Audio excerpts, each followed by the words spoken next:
Good afternoon, everyone. Thank you for staying for the final panel. My name is Eric Casey. I'm going to moderate this august body of experts. This is the great portion of the day, one, because it's the last portion, but also this is the caveman portion. We're actually going to talk about something physical and not get into the whole cyber world and all of the really intellectual stuff. We're the knuckle draggers here that are actually just going to talk to you about how things move. Real quick background on me. I was the CEO of the Port of Wilmington, Delaware. I was also VP at the Port of Virginia for a while and then worked at Maersk as well. So I have a touch of maritime experience. My job here is to moderate for these experts regarding port operations and talk about how that relates to security. And in specific, we're going to focus on the grid because that is something that we can talk about with physical threats. So with that, I'd like to quickly have our panelists introduce themselves. Just please tell us who you are, where you're from, the agency, and then where you're currently located, and then we'll go from there. Thank you. Good afternoon, everybody. My name is Paul Dandrade. I'm an agent with the FBI out of the Norfolk Field Office, which confusingly is actually in Chesapeake. Long story why that is. I've been an agent for 21 years. I worked maritime matters for about 16 of them until last year when I transitioned over to be what's called our private sector coordinator. So my job is now public facing to interact with companies much like yours. So if you don't have a contact with the FBI, please see me afterwards. I'll give you a business card.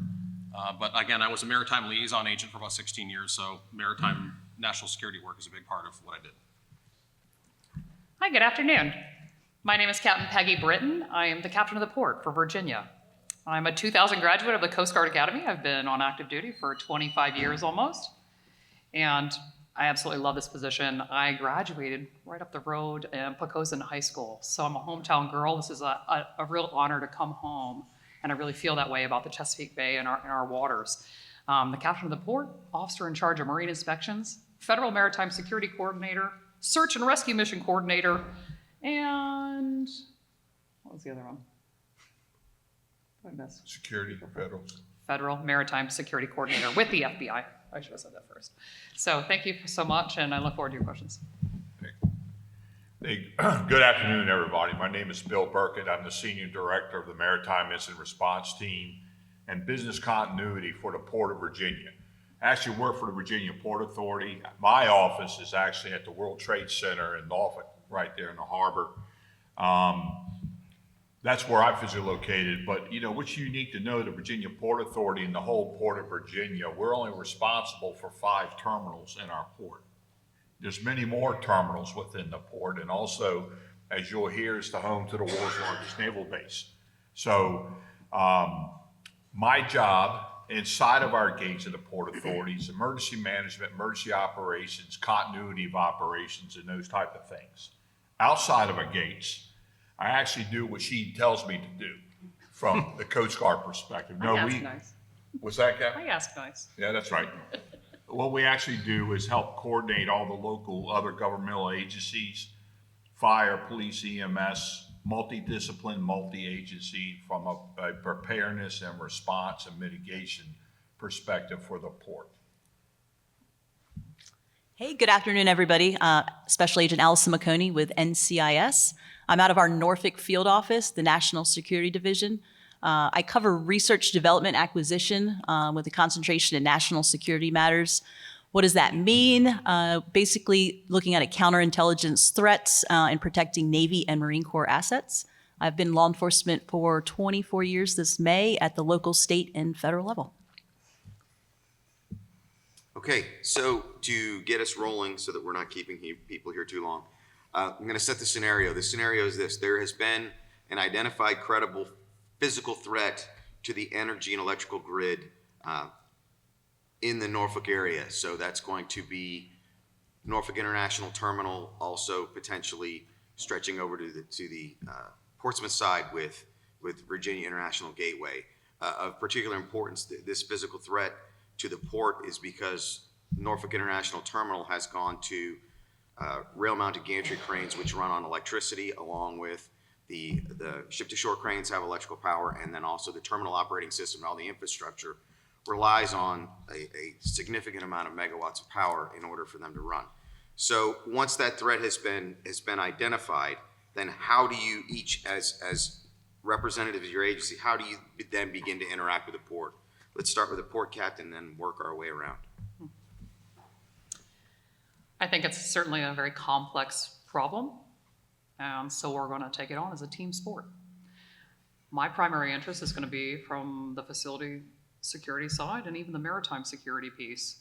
One of my first calls is to Mr. Bill Burkett, so I can leverage the strength of our home team, of our other government agencies, getting police, fire, EMS, emergency management, all aware of what's going on, and then coordinating with the other federal partners who all have a stake in getting after this problem. I can leverage my captain of the Port Authority to restrict the waterways as needed so that we can ensure the safety and security of our first responders as they get after this very challenging problem. Let's go with the FBI next. So as the captain pointed out, this is a very nuanced problem, and there's a lot of particulars that we can't answer as we're looking at the scenario. Really, from the FBI standpoint, we're generally not first responders, and I emphasize that not to pass the buck, but to say we may augment, Coast Guard resources or Norfolk Police or the Port of Virginia's resources, but we're often not the first responders to any scene. So when I look at this scenario, my question would be, or my perspective would be, I want to call, not email, not text, but call the people best in position to stop the bleeding, so to speak, on whatever the scenario is, whatever this physical attack is intended on this infrastructure. So obviously, everybody at this table has a significant stake in what happens, and they would all get phone calls, but it's a question of who do you call first.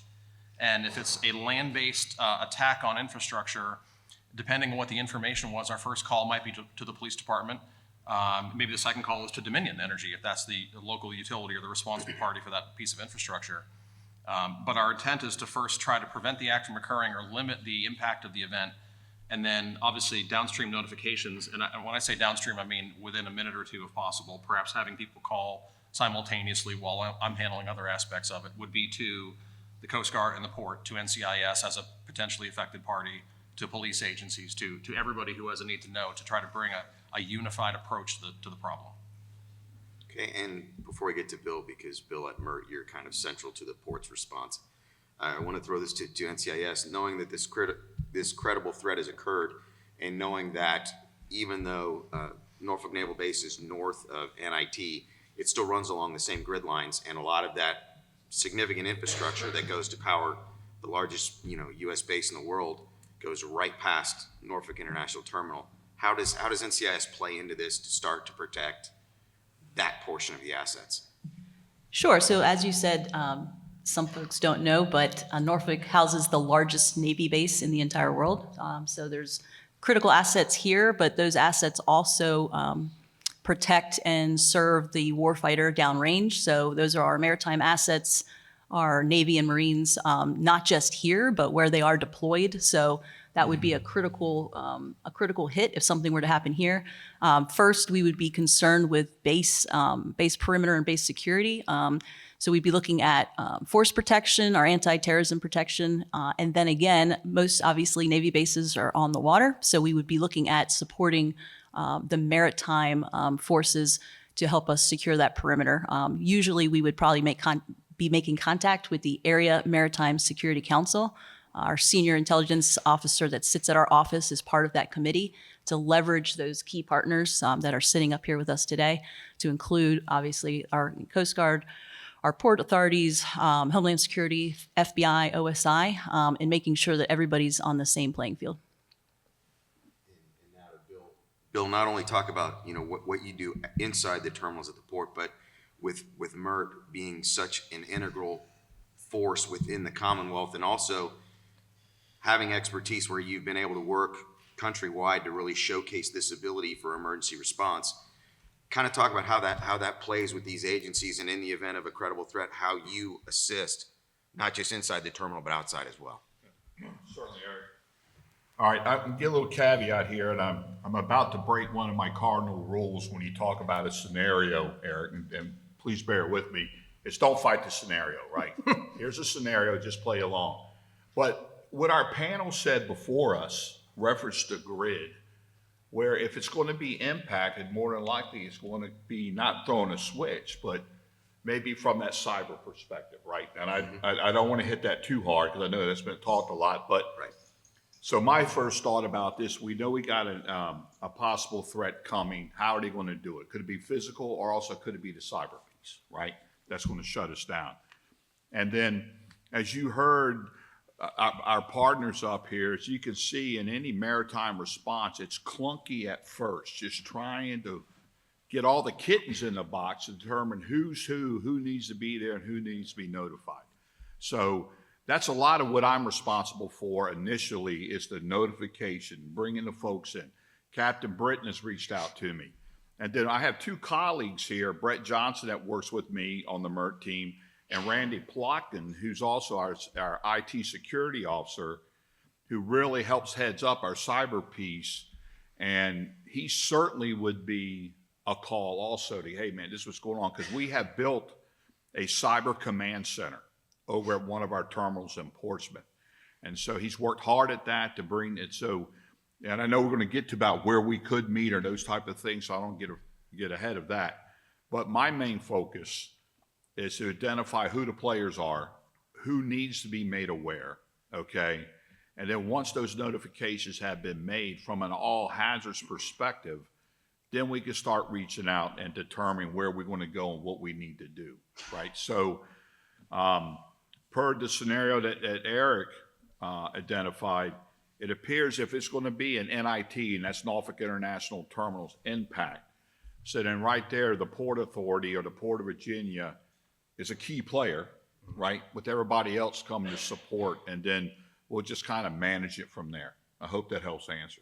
Absolutely, and that leads us into our next question. So once this incident has started, the threat has started, the calls have been made, and this frog rodeo begins, or as you say, the kittens are now all trying to get into the box, the big question then becomes, where do you put that box, and then how do you manage the C2, the command and control? Because from all of these different agencies coming at it from different angles, there needs to be a focused unity of effort. And as you said, this is clunky. If it's clunky, how do you all try to remove the clunkiness and actually get some efficiencies? Because you're going to be working on multiple fronts at the same time.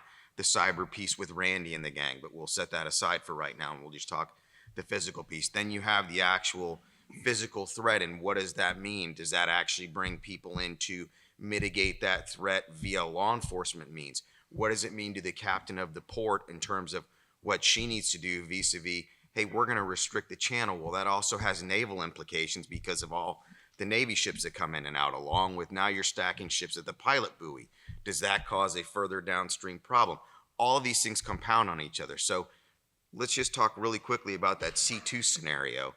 In the C2 scenario, where are some areas that you would want to set that up for everybody to actually have access to? And then also, not only from this group, but Bill, who on the senior executive team comes in and actually helps man those positions from not just the operation general manager type, but I'm talking at the Stephen Edwards CEO level, who's going to come in and actually sit there so that everything is being met, and we're going to disregard the whole discussion with legislature and the Commonwealth, because that becomes a whole nother monster that we're just going to sit over here. So let's start with that. And Bill, why don't we work backwards in this one? Why don't you go ahead and say, from a C2 standpoint, what would the port offer up, and then which agencies would be interested in coming there, or are they going to do things and then remote in? How does that work? Yeah, from experience and from an all hazards perspective, what we see at first are multiple, I'm not going to say, let's call them all command posts initially starting to ramp up based on their silo. For instance, the sector command center starting to do their thing. And I think I could say with ease, without fighting the scenario, whether it's cyber, whether it's physical, this almost could be thrown in that cylinder of terrorism, right? Could. Then I'm sure the FBI is going to be doing their thing if it gets the hint of that, right? Then, of course, NCIS, if they think it's going to, they'll ramp up your EOC on the naval base and everything else. And then, of course, at the port, we're going to start to ramp up. Now, it's going to take a few minutes to figure out who's who and what everybody's doing. But then, in this particular reason, I would probably be initially talking with, of course, Stephen Edwards and our COO, definitely our IT folks and ops, and then there will be cross communications because I'm sure Captain Britton, not to put words in her mouth, I'm going to say, hey, Bill, where do you think we should stand up? And that's that term, unified command, okay? This unified command post where we can initially get the folks from the respective agencies into that one location, all right? And it wouldn't be NIT if we expect the power to go out at NIT, right? So we'd have to find an alternate. We could certainly mention where I just mentioned our cyber command center that you can certainly, everybody will come to. Everybody's got a seat at the table. It's set up to be a command post, okay? And that might be fluid for the first hour or two, right? But we'd have to start to implement that unified command. And once that place has been identified, so for the sake of this, if you're comfortable with it, and the panel is, why don't we just say a Cyber Command Center over at the POC, which is in Portsmouth, just FYI. So then how does NCIS, do you send a liaison? Do you co-locate some of your ops there? How does that work for you, knowing that your focus may be somewhat external, but is directly correlating to the execution of mitigating the threat? Sure, yeah. So we have agents embedded in the JTTF with the FBI, the Counterintelligence Task Force, the CITF. We also, though, just like every other agency, would have our own unified command center, our incident commander, which would be our special agent in charge of the Norfolk Field Office, who would be in communications with our headquarters. And then again, obviously our base commander would be commanders in this area with all the different Navy bases would be involved, but we would definitely have somebody positioned over there, as well as looking into probably, I think, getting ahead of it and maybe even cutting power to the base, using generators, deciding on what to keep running and what not in the event that it was going to affect the Navy base. Eric, if I don't, just real quick, one important thing for us that and I know we don't want to bring maybe the governor's office in this, but one of the things we've been directed to do is we have to notify the fusion center if we got a problem with this. So that call would also go out, whether they do something, but I just thought I want to bring that we're required to do that. Well, no, and that's important to note to the Fusion Center, although, again, I don't want to extend that. Right. Because there's no representation here. Right. But they also have a play in because it's at the POC, you now have tunnel traffic and other things in order to get there and back and being able to move around that you also have to play into, and the state police and everyone else has a piece of that. But for this scenario, we'll leave them out and just say they got the call and they're doing what they're supposed to do, whatever that is. You just cover my bases, man. Make sure I'm checking the box. There we go. So, For the FBI, then you have your office in Chesapeake, the Norfolk office in Chesapeake. Are you then going to send persons to the operations center at the port as a liaison? Or are you going to then, or just remote in? How does that work? And then you also have a physical investigatory part of this incident, which is separate and distinct, that I think if you could just touch on for the audience, just to give them a little flavor of what that looks like. So this might fly in the face of so many Hollywood movies and TV shows where the FBI is bossy and entirely uncooperative. I hope my fellow panelists don't say anything to countermand this, but at least in this area, I can say as somebody who's done a lot of liaison, we get along and partner, and I emphasize that term partner, with everybody, not just the people on the table, with police departments, with CISA, with whoever, customs, whoever you talk about. We recognize the value of cooperation and cooperative effort and sharing information till it hurts. So I say that to say, if at some point it develops where this is an act of terrorism, this is a hostile nations conducting an act of sabotage against us for any number of reasons, if this is just straight up criminality, there may come a point where we have to sit together, maybe the principals of our agency heads sit together and say, who owns this officially at this point? Because there may be evidence collection that needs to occur.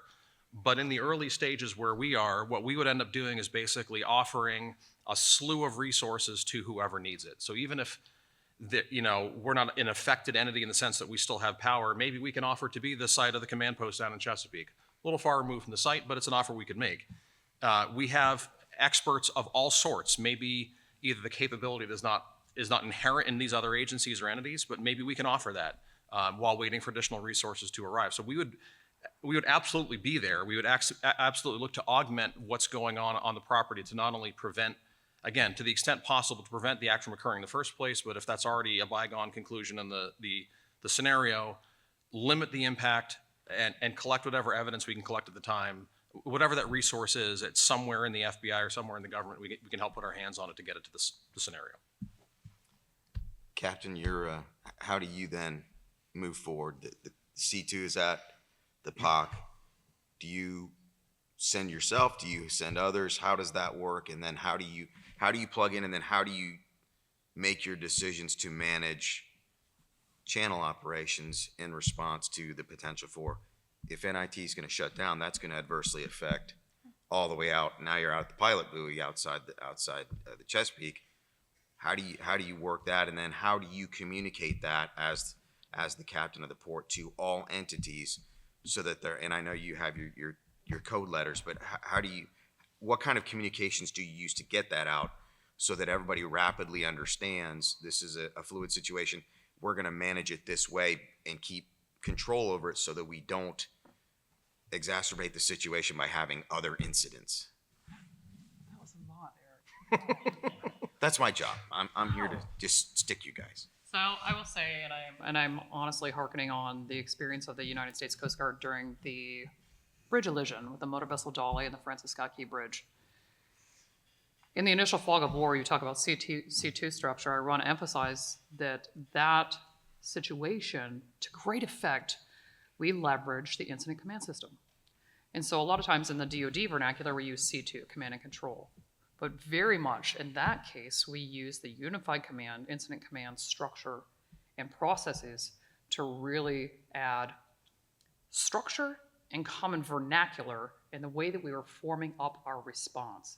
So in this case, if you're going to put that over at the VIG, we're going to stand up an initial command post, an incident command post.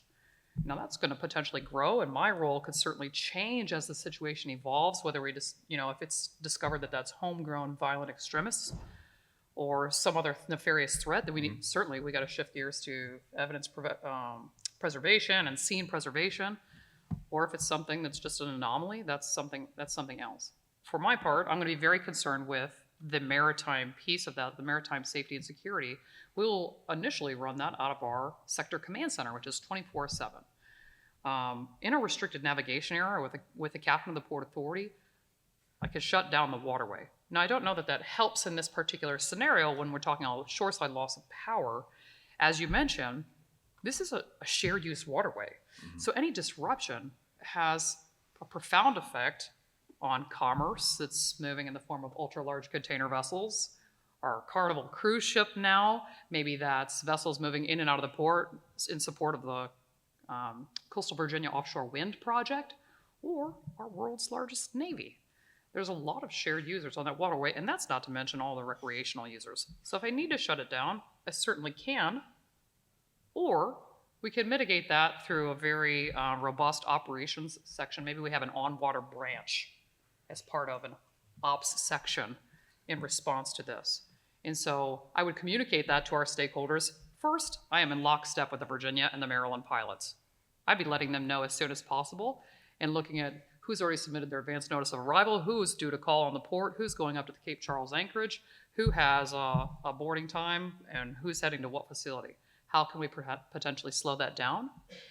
What are my major vessels that are moving when, and how can we mitigate any potential impacts? The nice thing about our port here, and Bill, you should speak to this, is we have the capacity to kind of move and shift. We're a little bit of shapeshifters as a result of being semi-automated in a modern facility. That's how we were able to support and accept some of the capacity after the Dolly. This was a port that was able to absorb quite a bit. This is a port that during COVID did not have the obscene supply chain backups that they had on the West Coast because there was resilience in the port community to absorb extra cargoes and to get them right on to train and away to the heartland. So I think, I don't think it would be as bad as you're potentially predicting. The only backup we might have to be a little concerned with, and that was really just a fiscal security standpoint, would be an inundation at the Cape Charles anchorage of vessels trying to anchor. I got to look at what's the capacity there. So how would I communicate that to the stakeholders? Through a marine safety information broadcast. and any number of local notice to mariners that we're going to put out electronically to our maritime stakeholders. Did I catch it all? So do you also call the base commander in, or, you know, the CSG commanders that may or may not be doing exercises coming in and out to pass that along through your op center, or how else does that work besides just the, Is that specific to the Navy you're talking about? yeah, specific to the Navy? So our sector command center would coordinate directly with the Maritime Operations Center through the Battle Watch Captain, just to make them aware of what was going on in terms of the situation shoreside. And I have on speed dial all the captains who are in command over there, just to let them know of the potential implications. You hit the big one, the Okay. mock I wanted you to mention. Okay, so now the scenario is progressing, and you guys have laid out how this communication works. Getting started, a little bit of, you know, gray area until things get rolling, and then it's a really interoperative and collaborative effort. How do you all train for this, plan for this, exercise for this, where you're talking about a quasi-state-owned but commercial entity that every port terminal, when you shut it down, that's over $1 million a day in just operating revenue, let alone the actual product revenue, which is can get into the billions. But all of this plays into how do you manage that from an exercise standpoint? Because the executives at the port are going to be very interested in safety and security, and at the same time continuing operations to continue revenue, because the port is the economic development engine of the Commonwealth. So this all plays into it. How do you all exercise together? How often do you interact with MERT? How often do you interact with the port? How often do you interact with each other to actually war game or walk through these scenarios without actually going and having an exercise that's going to interrupt commerce? Any one of you can start. I can speak. Mine's probably the easiest one to answer here, so I'll go first. Well, maybe it is, but so either myself or somebody else in my office is regularly talking with the other three entities in the room. There was a time when I was a maritime liaison agent where I talked to the Coast Guard almost every single day, or I talked to the port, not that often, but maybe once a month, somebody at the port I'd talk to. NCIS often sat next to me in the office, so obviously that was a daily conversation. So the interactions are constantly going on, not just on a, you know, executive to executive level. We have a sort of cyber to cyber conversation that goes on in conjunction with, but separate to some of these conversations. So, you know, I really do feel that the right people are in regular conversation with their counterparts from these other organizations, and not just the ones here, but a lot of other organizations. My mantra that I tell the private sector all the time when they are wondering, why should I talk to you at the FBI, is if we're meeting for the first time in a crisis, we failed, because you don't know me, we have no rapport, we don't have any basis for starting a discussion. So a lot of what we do now is building these relationships and the seamlessness so that when there's a problem, because there's always going to be a problem, big or small, that we have enough familiarity with each other that it's easy to push go and start working the problem. But as far as exercises, I'll let you guys talk about that specifically. So. Yeah, as a captain mentioned most of it, our partnerships in this port are extremely strong. We work together all the time, all right?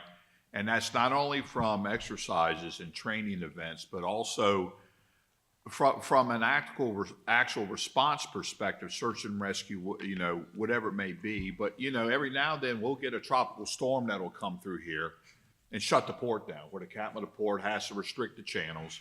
So that really, what that does is, and from a communication perspective, we have what they call these port partner core group calls, right? That the sector heads up. So all the main players get on there. The captain's able to update the information, and National Weather Service is on there. We know what's going to happen. And so when the port is closed, especially with the Navy, and if they're going to sortie or not, those type of things, all right? And what I'm trying to get to, when we're training and we're running these events, we do it from an all hazards perspective. Because in my opinion, no matter what the event is, you can drop that in the middle of it, and we're all going to come together, kind of do the same thing, right? We know who to talk to and what resources to bear. After the storm is passed, it requires a port reconstitution by which we have to check all the channels, all the aids of navigation, do surveys, look for debris fields. And at the same time, you got all these vessels that are in a queue, including fleet forces waiting to get in or get out, whatever it may be. So it really is an orchestrated event.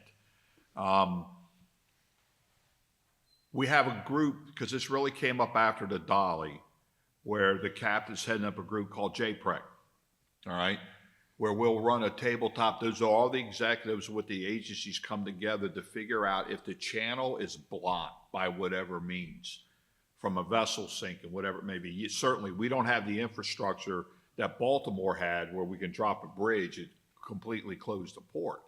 But there's a possibility of blocking a channel, whatever that may be. So how are we going to handle that? Who's going to come and help to work through that, all right? So that's a tabletop coming up. And every year, the Port Authority, we hold 4 major training events in the port. And one of them is a search and rescue forum that's going to be put on here at the end of February. And in my opinion, that sets the foundation on the way we do response in this port from a multi-jurisdiction, multi-agency perspective. And at the end of that week-long course, we hold a mass casualty exercise. Now, look, folks, I mean, we've been planning this event for months, and it just happened to be, it's going to be an aviation event that's a mass rescue. It has nothing to do with what happened up at the Potomac, right? It's just the fact that we've been planning this, and that's what's going to happen on Friday on the 28th.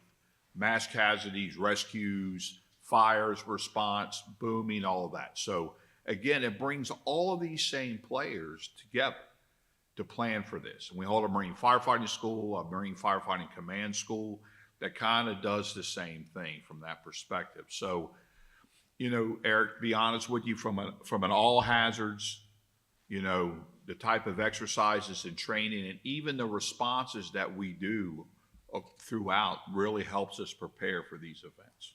Excellent. Sure. So for NCIS, we sit on the Port Security Working Group, so the PSG. It's super important because everybody up here, to include all the agencies that would deal with an event, meet on a weekly basis. We know each other, like Paul said. We actually all have really good relationships. The interagency cooperation has been really important, but we communicate regularly. Some of the folks with Coast Guard, CBP, FBI, not only are we in emails, we have signal chat groups. If an event were to happen, that we could immediately contact each other. We work on boardings together, or they might help us with the base, or we might do something with the FBI, but we're all constantly in communication. So that would be key in this, and I feel very confident that we already have that relationship. For the Navy does exercises all the time. I know Wavy News was saying that the gates were backed up because there was an exercise going on this week. Navy's always preparing for an event of multiple different scenarios. NCIS takes part in that and those tabletop exercises to make sure that we are completely aware of, you know, what's going on, what NCIS's role is in that. And then again, we have senior agents with NCIS that sit at Fleet Forces and Second Fleet to be that ear there that we could pass information and they could pass information back. So having those folks already in place and that communication already there is how we would prepare for that. Say what was not already covered. I would say, hey, to help me prepare for this job, what does the Coast Guard do for me? First, I'm trained all the way up to the level of an incident commander. I'm a Type 3. I'd like to level up, but fortunately, we have any Type 2s or Type 1s. As part of that training to become an incident commander, they put us through a crisis communications course. And I can't overemphasize that enough, that when something happens, there's an incident and then there's an event. And how does it become an event? With all kinds of media and public fear and poor communication. So if we were in a unified command setting, that's where our executives would come forward. We need really people who are gifted in crisis communication, and how are we going to broker the public trust? Now, we cannot surge trust, to Paul's point. We can't surge that. It's really imperative on us that we cultivate those relationships on a blue sky day. And so there's a reason why we all work together and know one another and trust one another professionally. The Coast Guard has a couple key plans. One is the area plan, area Maritime Security Plan, and that addresses some of the critical threats and vulnerabilities here in our region. It's co-chaired by the FBI. The two of us will sit on that committee, the Area Maritime Security Committee. Within that committee, we have a cyber subcommittee. That's a lot of cyber-flavored folks. We have a UAS and counter-UAS committee. They are lashed up like this. That's a new and persistent threat. And we also have a law enforcement subcommittee, where our partners with NCIS, CGIS, Coast Guard Investigative Services, OSI, and all of our other local and state law enforcement partners come together and share best practices, but we also talk about how are we going to do joint operations, because we each have our own secret powers, right? The secret power of the Coast Guard is under 14 USC 522. That gives us the authority to do boardings on the high seas, and we're Title 14. But our secret power is not the same as CBP, is not the same as NCIS or any of our other LE entities. So we'll try to leverage the powers and authorities of the various organizations in joint efforts.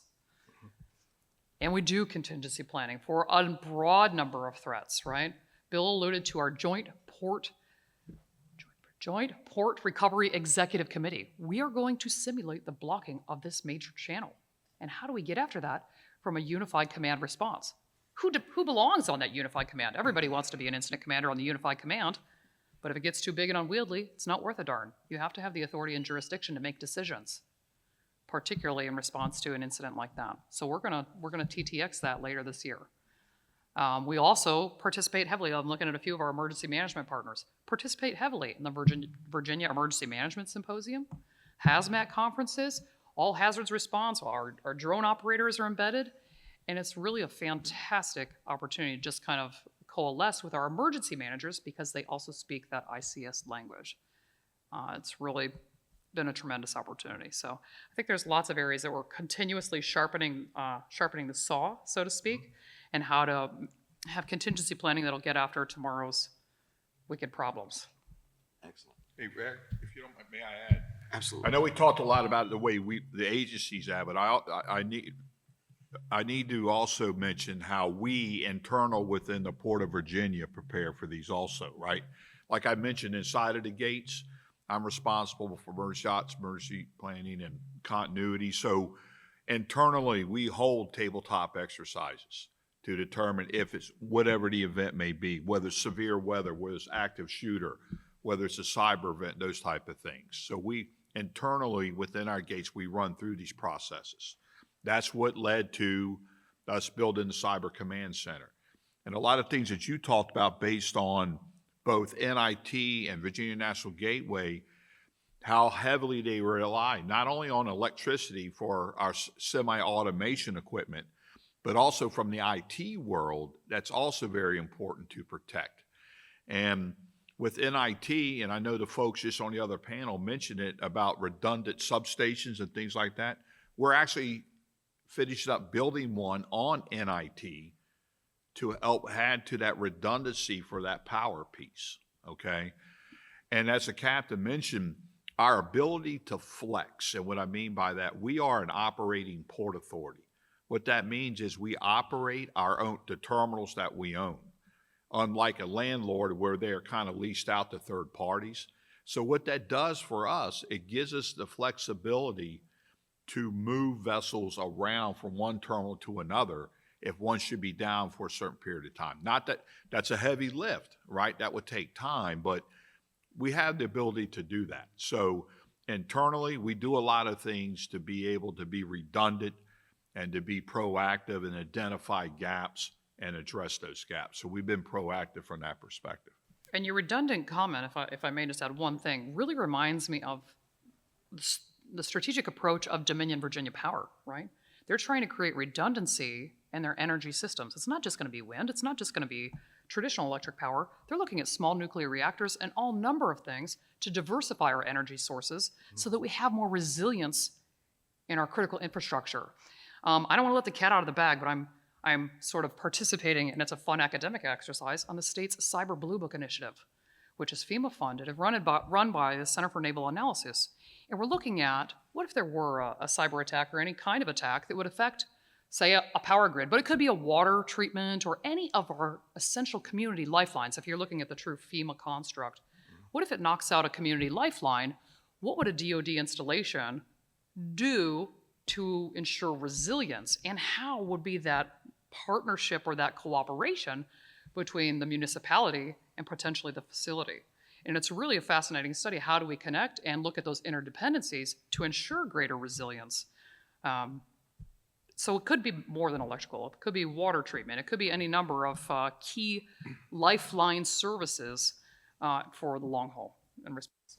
Excellent. There, and that was actually a good segue for my question here is, because this scenario was an electrical grid issue, who and when do you reach out to Dominion Power to bring them in? Because they have, and I know they're not sitting on the panel today, and I don't want to just throw it at, if there's anyone in the audience from Dominion, and just say, hey, come on up here and try to figure this out. But where does that connectivity start in order, you've identified the threat before the threat actually occurs. Do you reach out then and give them advance warning? Do you wait till the ops center is formed? And then who makes that call to Dominion to bring them into that? Because they have a critical role to play external from this panel, but actually in a collaborative effort. I mean, if we got that word that we got this going on, I mean, Dominion's got to be one of those initial folks to reach out to, say, hey, have you heard about this? What's going on, right? Who does that though? I would probably initiate that call. There we go. Okay.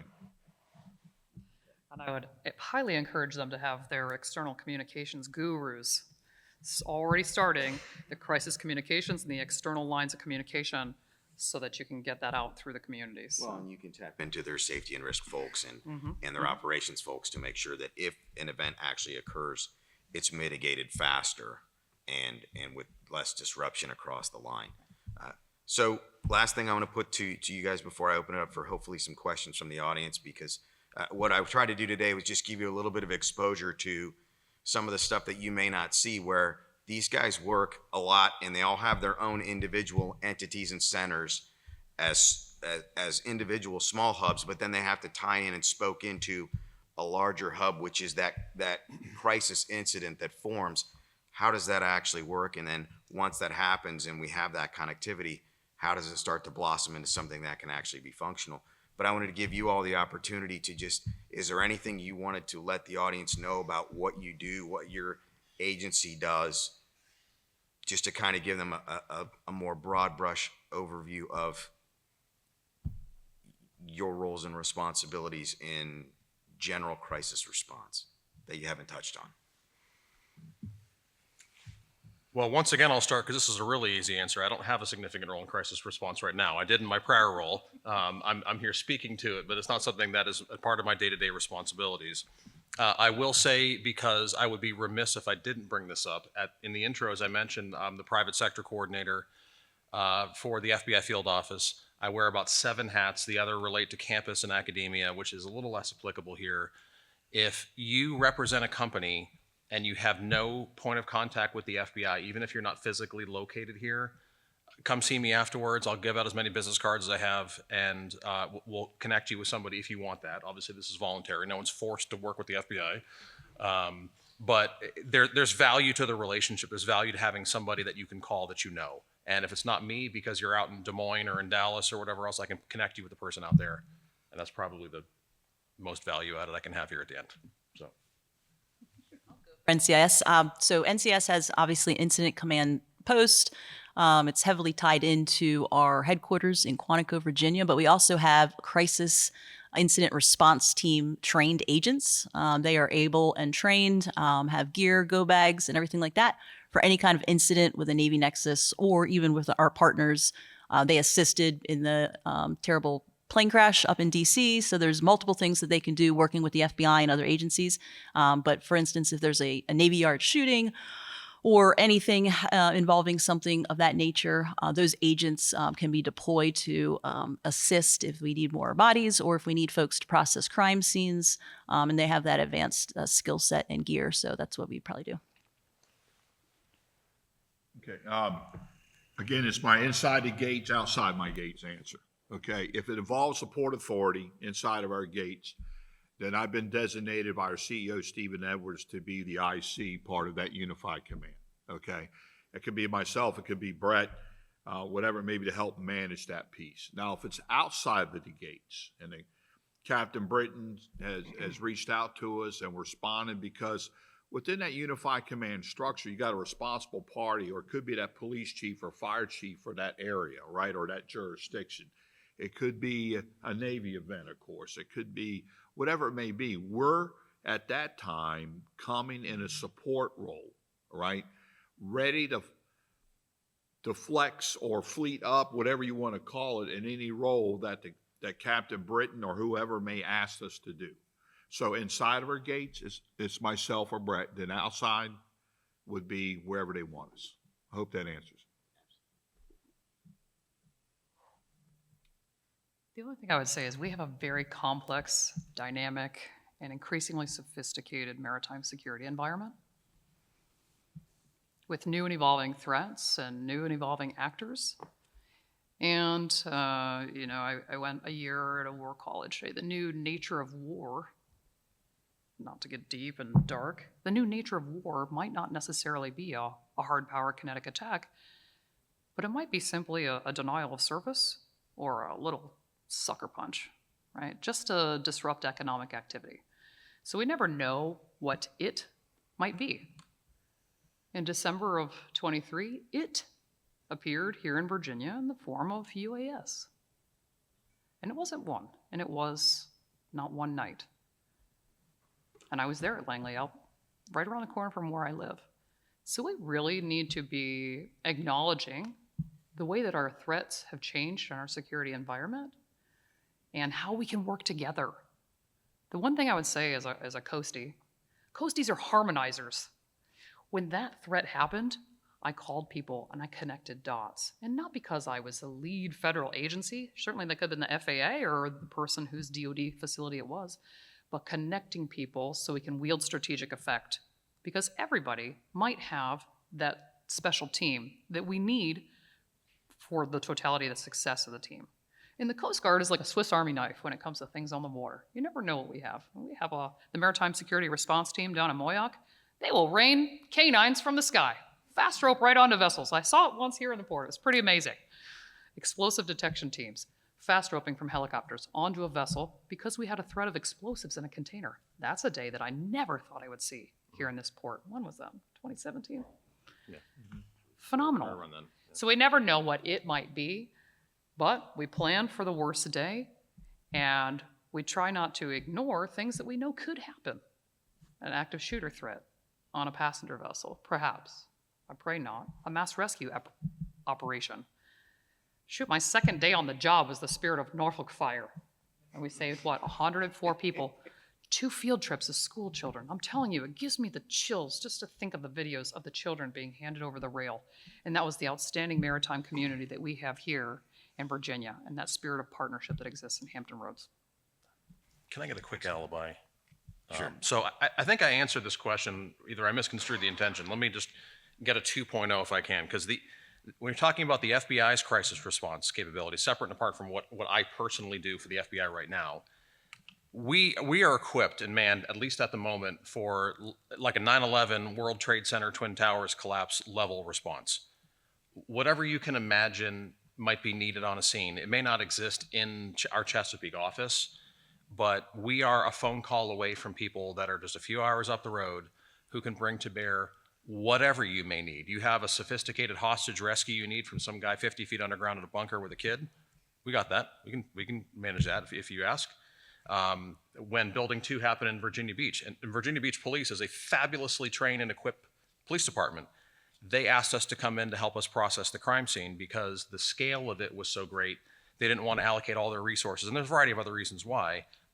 We can do that. You need bomb techs? We got bomb techs. Whatever it is you can think of. Entire teams of cyber response people, we do that too. So it's one of those, everything is tailored, everything is flexed to what the scenario requires, and importantly, whatever the owning agency requests. We don't just throw resources at people who don't want them. But if somebody says, hey, we're managing this incident, we're working to collect the incident, but we lack this capability, done. Okay, we make a phone call and stuff shows up. That's what we do, is we provide support and augmentation to other agencies where needed. Even if it's not our quote unquote, our issue, our incident, we still provide those resources. So. Excellent. And with that, I open the floor to anybody that may have some questions. for this panel of experts.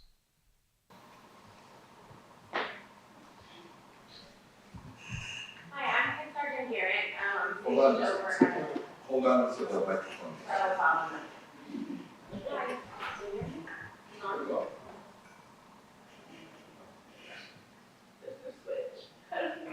Can you hear me okay?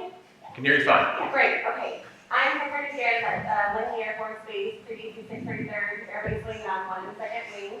I actually was the response in the walk for the UAS scenario that we had last year. So I did help work that.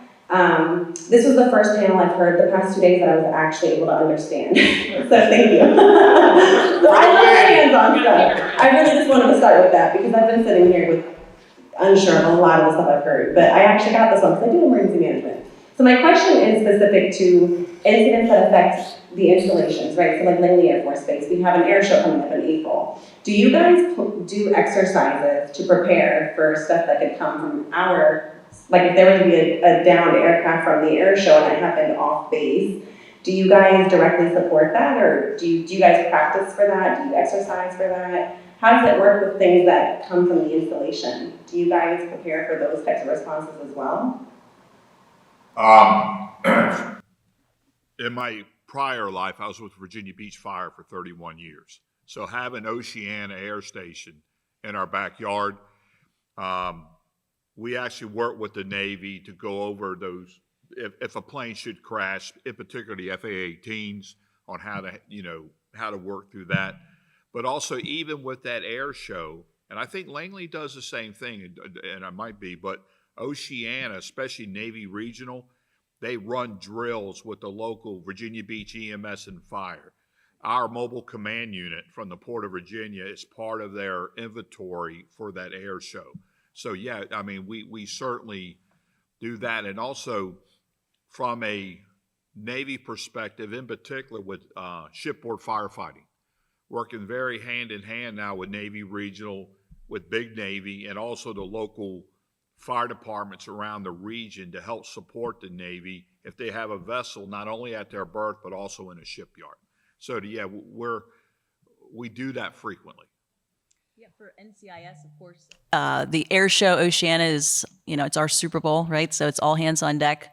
We're planning out maybe 6-7 months in advance, working with emergency management, working with our partners in the Navy, local law enforcement, and then our agents. Obviously, we're doing training exercises and also planning leading up to it as far as evidence response. We will have a mobile incident command post at the air show on scene with additional trained evidence techs.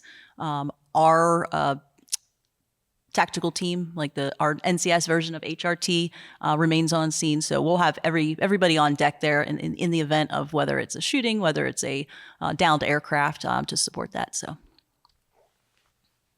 Early in the spring of 22, the Coast Guard worked in conjunction with the MERT to go up and respond to a downed E-2 Hawkeye up on the eastern shore, and it was in a very remote area. We were able to work with our partners to secure the scene, evidence preservation, and just how to deal with also the media interest from that event. So that was really key. For some of these planned air show events, and believe me, I'm ramping up for Sail 250 in the June of 26, there'll also be an overflight of the Blue Angels. It's going to be spectacular during the Parade of Sail. How do we prepare for that? We have Marine permitted events where I'd have a maritime PATCOM, a patrol commander. If they have a permit from a waterside standpoint, we will establish that in law and rule so that people are aware what it is, and then we'll post security vessels to keep folks out for their safety. One thing that's really cool about my role is I get to adjudicate FEMA port security grants, and so every year those come around, what we really like to do is to train the trainer, right? So I like to take your maritime assets, including the 633rd, and get them through some NASBLA training so that they're trained coxswains and boat crewmen who are versed in how to do their own maritime safety zone, because there's not enough cowbell to go around, right? The Coast Guard's quite small in resources, but we train others to be able to do those types of functions, particularly if it's a safety zone. A safety zone, you're just protecting the public from a particular area. Security zone is a different TTP or different tactics. So we try to help folks to help themselves. And from the FBI standpoint, I can say that I don't think we run independent exercises training for that scenario, but every time Big Air Force or OSI or somebody else says, hey, we're putting on an exercise, a tabletop or an actual, we often get invited to those. And as far as I know, every time we've been offered, we participate, at least to speak to. I think our remit's going to be a little bit more narrow than some of the other folks here, but like if it's training for an active shooter or for the air show, if you are worried about either terrorists or spies coming in to take inappropriate pictures of F-22s or something like, we train for that alongside when we're invited to your exercises is probably the easiest way to put it. One more thought. What else is kind of a cool exercise is, so since you were there and in the watch floor, they were using J1, J2, J3, J4, J5. That's all of a joint planning process vernacular. That's not an emergency management. So those meetings are not run using ICS tenants. They're run using DOD tenants. How we need to merge and meld the two, I think, is the next chapter in emergency management. And I speak both those languages, and they're same, but a little different. Wow, that'd be a great topic for a symposium. Just saying, Dr. B. Some of those meetings went a little long, I'm just saying. Any other questions? Okay, I want to thank those. Okay. Good afternoon, y'all. So we're talking about critical energy infrastructure. We have a really big wind farm sitting off of Virginia Beach. And I understand that distance is difficult to establish ICS. Who holds that responsibility of holding jurisdiction if an event were to happen to the physical security of those wind farms?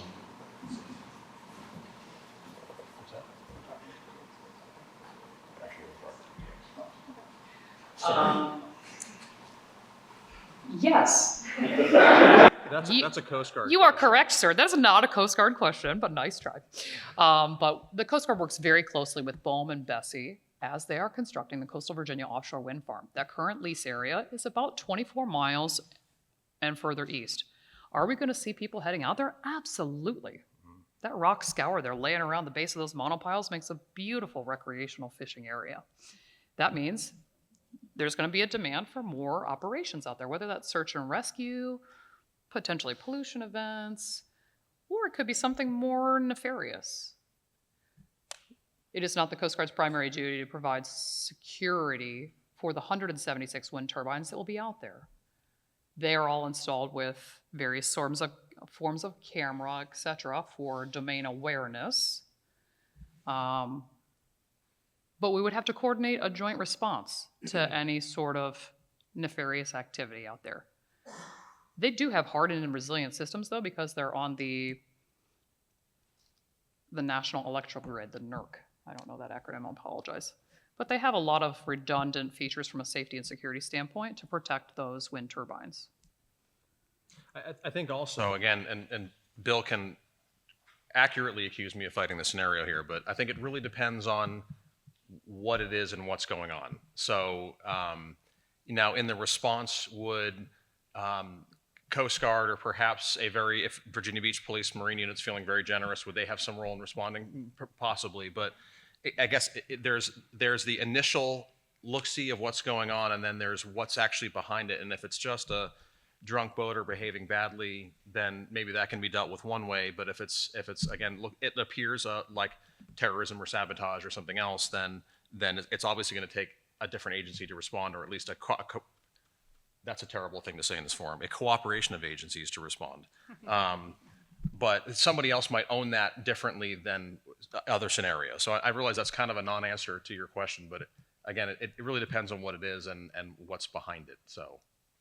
And I will say Dominion's been very proactive in trying to brainstorm these scenarios and figure out who's going to help them respond and that type of thing. So that's always been an ongoing discussion and exercising, for lack of better terms. Yeah. So for example, we'll run search and rescue exercises out there at the wind farm. We've discovered that lazy bunny ears is the best configuration for the blades so that a helicopter can come in and land to do a medical evacuation, for example. So we are practicing those things for contingencies in the event of something were to happen out at the wind farm. Yeah. Sorry. With that, I'd like to first thank our panelists. It is rare to get this level of expertise together in one forum to talk openly about a scenario that I posed to them with very little notice, just to kind of put them on the spot. It's fantastic, but I also want to thank you for staying this long on a 2-day symposium. I really appreciate that. It's a testament to your resilience to be able to sit through yet another panel here. But I also wanted to thank Dr. Bush for putting together an absolute phenomenal symposium and allowing us the opportunity to share a little dialogue with you and showcase some things that you guys may not actually have the opportunity to see very often, that we live in one way or another every day, and we're pretty passionate about. So, Dr. Bush, thank you, and please thank our panelists. Panel. And since we're saying thank you, first of all, again, thank you to everyone who has come. Thank you to all of the panelists, not only for this panel, which I thought was extremely engaging. And for the end of the day, that is really saying something. So wonderful discussion. But also, I'm wondering, could all of the Center for American Studies Junior Fellows stand up, please? This isn't all of them. But, you know, the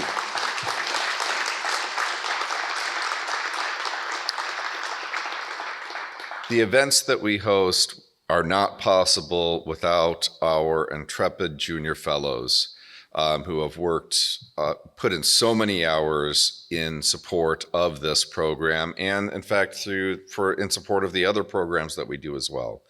Let me thank especially Dylan Frederick, Emily McKenna, and PJ Jones. They were stalwart, reliable most of the time, and just did a terrific job. So I'm really proud of you and grateful for your help. Again, our junior fellows are going to be looking for internship opportunities, and all of them are terrific. So if you're interested, let me know, and I'll hook you up. So, all right. So in any case, thank you again. You know, our next conference is going to be in June, our Surface Force Projection Conference, focusing really on American ports and operational readiness, right? And then we are going to be focusing in August for our Global Expeditionary Logistics Symposium. So that's August 5th through 7th. And then, of course, a year from now, hope you come back. I think the topic most likely, and we have the video running, I think, most likely is going to focus on artificial intelligence, data analytics, and emerging threats. So we hope you can all come, and thank you again. Safe travels back.